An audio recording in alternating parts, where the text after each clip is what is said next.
Здраво, ова е 403-тото издание на Видеологија со Златко Ѓелевски, дигитален краток осврт за актуелни филмски остварувања, односно спонтана критичка анализа која е збир на први впечатоци илустрирани со подвижни слики.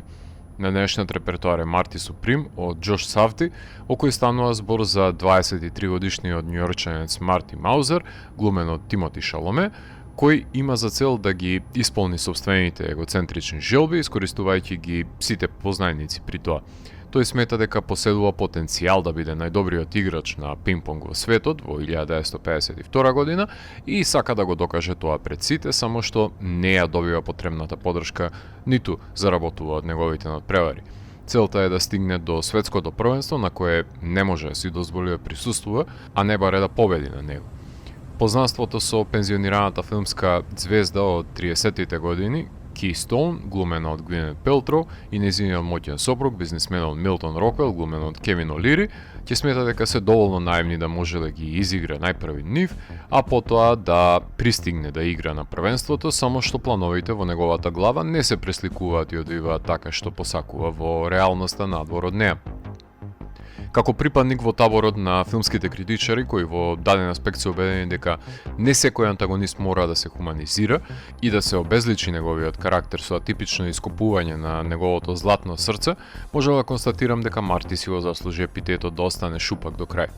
Јас сум убеденик дека ако авторот на филмот сака да содржи висока уметничка вредност, тогаш мора да ги предизвикува светогледите на гледачот, воспротивно ќе биде склон да стане испорачувач на неговите очекувања, афирмирајќи ја потребата да се истакне исклучиво забавната вредност на делото, со императив да се исклучи мозокот, остави на пасење и заборави филмот по гледањето. Джош Сафди со поставката на антагонистот во чевлите на протагонист несомнено дека припаѓа на првата категоризација на автори, кој смета дека неминовно е гледачот немоќно да посведочува на секој животен пат на Марти, на секоја пропуштена можност за станување на подобра и поголема личност.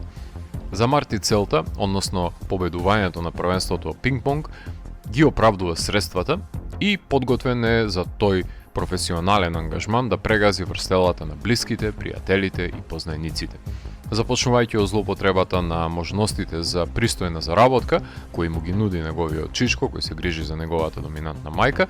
во неколку наврати блудничи со мажените жени, најпрвин со пријателката од детството Рејчел, глумена од Одеса Азион, а потоа и со пензионираната актерка од 30-тите, избегнувајќи ги последиците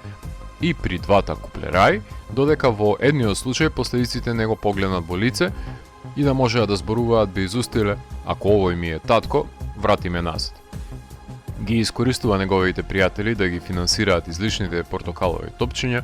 кои искористува влијанието на имотните познаници за да може да се протне некако во процепите на системот на квалификации на турнирот, додека зад грб спие со нивните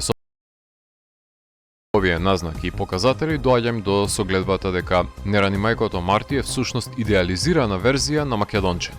кое е доволно самобендисано дека е најдобро во светот, бара врски за да се снајде, не почитува правила, туку дупки за да се протне низ нив, ги злоупотребува сите наоколу за свој бенефит, со скршен морален компас кој воопшто не ни чувствува грижа да го поправи, надмено и фрустрирано недораснато гомце кое прстот го вперува во другите, а не во себе, занемарувајќи ги сите последици на неговите небрежни одлуки, правејќи 2 чекори напред и 3 во погрешен правец. Инсистирам да му биде изработен македонски пасош по итна постапка. Овој фаличен лик не е тука да го засакате, напротив, се запознаваме со него за да ја согледаме неговата проблематичност и ја препознаеме во сите околу нас и во самите себе.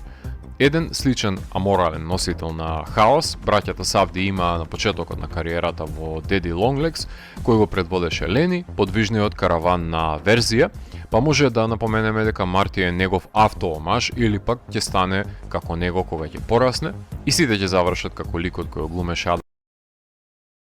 Свесен сум дека не е наменско конвергирањето кон тоа порамнување затоа што новиот филм се базира на постоечки пинг-понгар Марти Рајсман ставајќи го филмот во групацијата на биографски дела за непознатите антихерои кои досега беа безгласни фусноти во спортската историја, ама Сафди има пронајдено доволно простор во него за да ги накалеми овие особености кои ќе направат безпрекорен лик, од чија близина не би сакале да се наоѓате, освен ако ги споделувате неговите фундаментални убедувања. Меѓутоа, признаете дека во известна мера почувствувавте некакво искривено задоволство за правичност во сцената која Марти си го доби по задникот, како реципроцитет на омаловажување и демонстрирање на супериорност на една друга суета. Филмот елоквентно го отсликува трагањето по недофатливиот американски сон, правејќи го кошмар за сите останати кои неволно ќе му помогнат во неговото остварување на пинг-понг социопатот. Кога зборуваме за спортски драми, не сметам дека може удобно да го броиме помеѓу нив, затоа што ги крши конвенциите дури и на нив, бидејќи секундарен е спортот, тука се применува во животот вон надпреварувачката маса. Ниту Марти не убедува како треба да се сече топчето при удар, ниту наметнува негова техника, силина на ударот, вештина на враќање на топчето, изнудување на противникот, ниту па анализира противници, а најмалку го гледаме како тренер. Сепак, дечкото е роден спремен и нема потреба да се подобрува Монализа. Погодно е да погледнеме ваков лик, додека живееме во ерата на беглиот егоизам,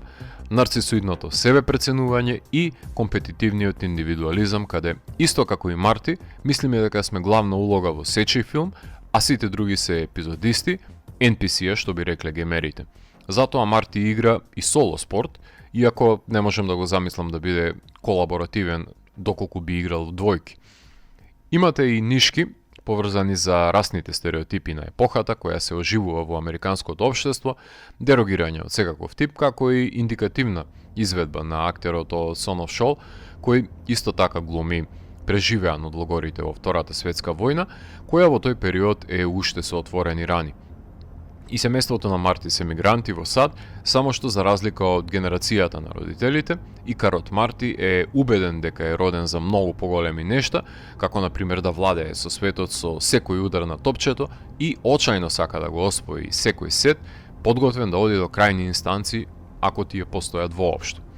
Агентите на Шаломе очигледно дека знаат што прават, што му обезбедуваат соработките со извиканите режисери, меѓутоа до неговата способност за истражување и адаптирање на својот актерски занает, да пасува и за Боб Дилан и за Марти, го прави да биде еден од најпосакуваните актери во Холивуд, каде секој сака да грабне парче од неговата младост за промовирање на својот филм, само што тој одбира со својот ангажман кои филмови ќе се снимат, а превртливиот Марти немаше да постои без него. Останатата актерска екипа е шаренолика и секако дека за краткото време актерите во споредните ликови треба да го добијат вашето внимание, како што е случајот со њујоршката режисерска легенда Абел Ферара, кој се појавува во една од нив. Се појавуваат и Трейси Мегрейди и уште неколку колеги кошаркари во улогите, се појавува и писателот Дейвид Мемет, има рапери, бизнисмени стануваат епизодисти и дури гласот на Роберт Патисон ќе ослушнете во еден наврат.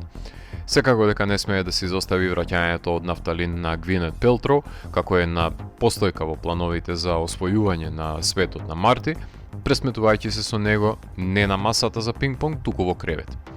Шаломе за ликот се инспирирал од изведбите на Пол Њумен во филмовите за билјард The Hustler и The Color of Money, кои секако дека можеме да ги броиме како референци доследни за компарирање, а доколку го вцрстиме во плејадата на филмови со централни ликови со болни амбиции и глад за успех по секоја цена, тогаш паралели може да повлечеме и со After Hours и Boogie Nights или пак со спортските Kingpin, Borg vs. McEnroe, The Fighter, каде спортовите се во преден план, меѓутоа во филмот на Сафди предимство има процесот на автодеструктивноста, отколку љубовта за спортот или надпреварувачкиот дух, иако крајната цел е победата по секоја цена. Тангента ќе повлечеме и до болната амбиција во модерните остварувања како Challengers, I, Tonya, Whiplash, Nightcrawler, Babylon и многу други филмови во кои патолошката обсесија ги надменува границите на моралните и етички законодавности. Марти е самопрогласен синоним за хаосот кој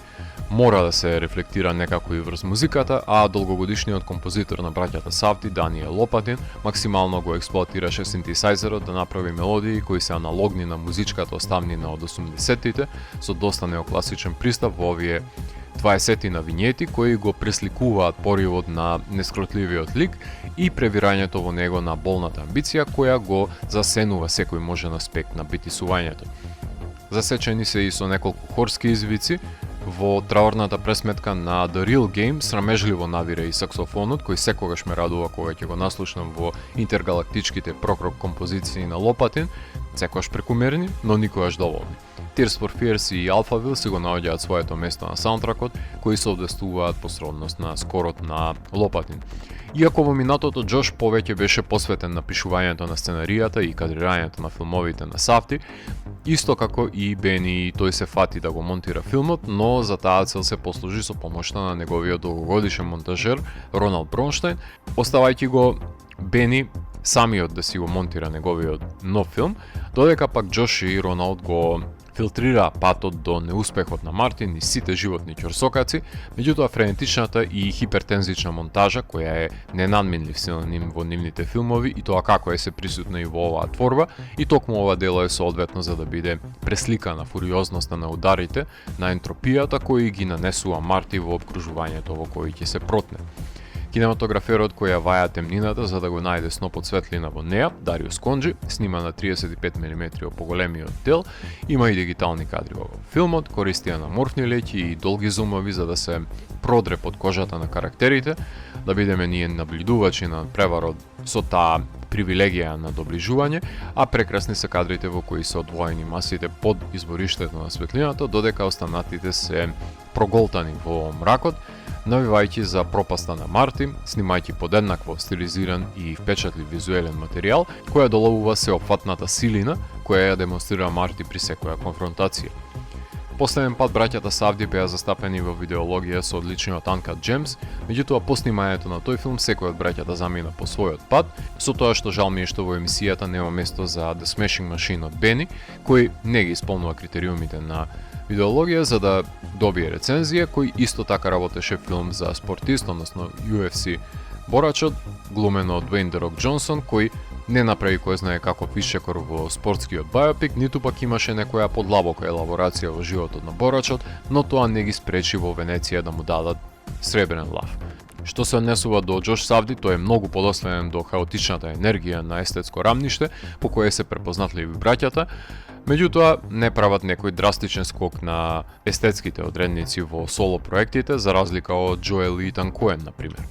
Ако сакате да навивате за животните успеси на Марти, тогаш подгответе се да бидете разочарани за тоа што Марти никогаш нема да ви даде повод за тоа, напротив ќе се запознаете со неговите фалични особини, оперирано од хумана димензија, така што ако го барате неговото златно срце, сте го утнале филмот. Има неколку непотребни застранувања во неговата самоуништувачка епопеја, дигресии кои воопшто не придонесуваат кон нови сознанија за неговиот карактер и без нив филмот ќе добиеше поприемчиво течение, ама не му се сече на Џош и нека му биде. Филмот имаше својата премиера доцна минатата година на Њујоршкиот филмски фестивал, пропуштајќи ги останатите филмски фестивали затоа што ја затворил монтажата ноќта пред премиерата, но затоа заврши на репертуарите широм светот и на A24 за буџетот од $65 милиони им заработи 150 милиони и стана нивен најпрофитабилен филм, за разлика од финансиската дупка што представува филмот на Бен Савди за A24, а дефицитарноста на наградите од фестивалите ја компензираше на почетокот на оваа година со оглед на тоа што беше вклучен во секоја филмска манифестација и номиниран е во огромен број на категории, како на пример има 11 номинации за BAFTA, 8 Critics' Choice, 3 златни глобуси, 6 сателити, од кои се повторува практиката само еден да биде добитник на наградата, а тоа е Тимоти за неговиот актерски перформанс, па прекумерно е номиниран и на Оскарите оваа година со 9 номинации за Оскар. Конкуренцијата му е силна во секоја од категориите. Ќе видиме дали таму Марти ќе победи. Филм предводен од протагонистот кој животот го смета за пинг-понг надпревар, во кој сака да биде победник против блиските, пријателите и познаниците и ги искористи по секоја цена за да му докаже на светот дека е најдобар. И да е така, со кого ќе ја сподели радоста по победата? Ако морам да го еволуирам, тогаш Марти Суприм од мене има 4 од 5.